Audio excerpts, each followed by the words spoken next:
Olá, pessoal! Chegando aqui para mais uma dica de leitura. A dica de hoje é de uma pesquisadora brasileira chamada Christine Greiner. A Christine é uma grande referência nos estudos japoneses, né? Nos estudos asiáticos.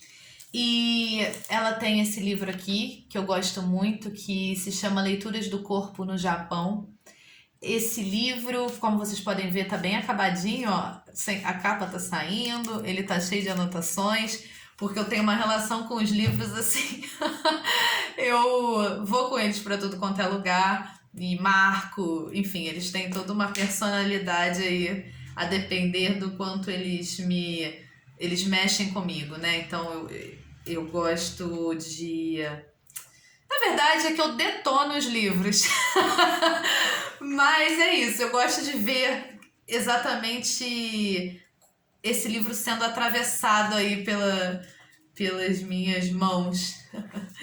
E geralmente os livros mais detonadinhos são os que eu mais gosto, ou que me inspiraram muito.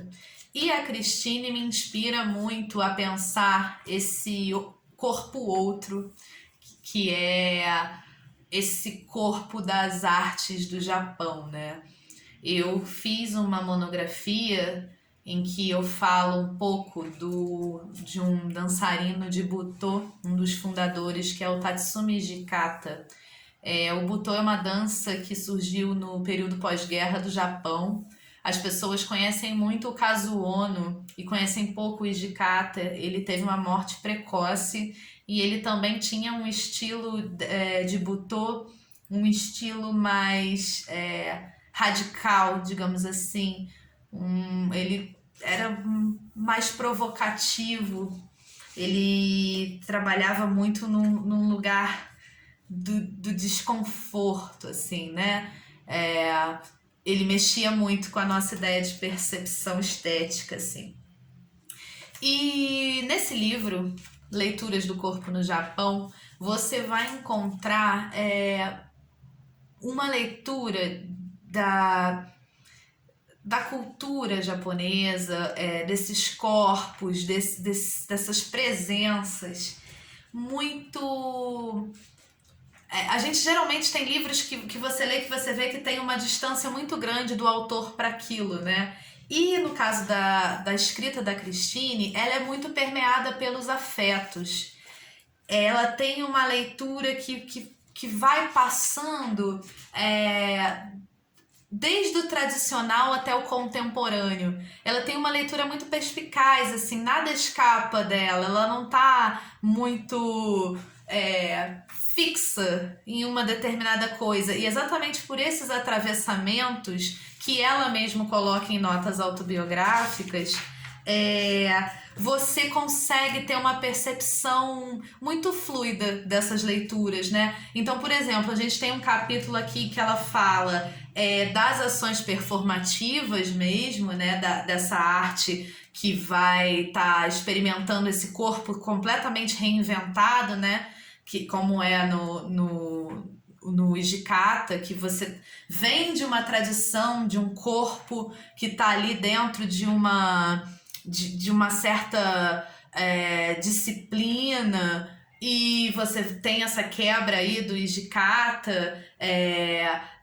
Como é que os japoneses também conseguiram lidar com todo esse atravessamento da cultura americana em um determinado período, mas ela também vai falar, por exemplo, dos vestígios da guerra, ela vai falar do boom dos salões de beleza no Japão, e tudo isso atravessando esse pensamento de que corpo é esse, né? Às vezes a gente pensa que falar sobre Japão ou culturas que não nos atravessam diretamente é muito. Por que essas pessoas falam disso, né? Mas é muito interessante porque quando você pensa uma identidade que é muito diferente da sua, que você acredita ser muito diferente da sua, você vai percebendo que não é tão diferente assim. Ou aquela diferença pode te trazer uma riqueza estética e intelectual fundamental. para que você consiga sair da sua caixa de pensamento, né? Bom, então essa é uma indicação para pessoas que estão interessadas em sair desse eixo muito eurocêntrico de pensamento, de dança, de corpo, e trazer um pouquinho desse conhecimento, dessa identidade aí do Japão, para se pensar em formas novas de fazer e de se estar no mundo também, né?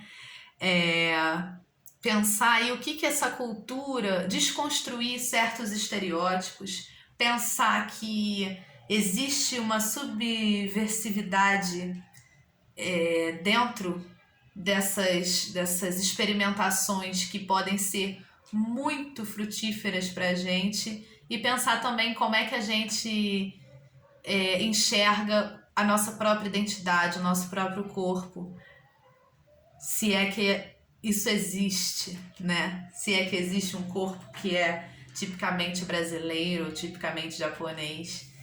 Enfim, esses livros, eles trazem esses pensamentos, essas possibilidades, e são muito interessantes para quem pensa em direção de arte, direção de atores e atrizes, leituras de arte, curadoria, enfim. Então, leituras do corpo no Japão, e trazendo aí uma pesquisadora brasileira da área muito reconhecida. Bom, é isso. Então, até a próxima e boa noite, ou bom dia, ou boa tarde. Beijoca.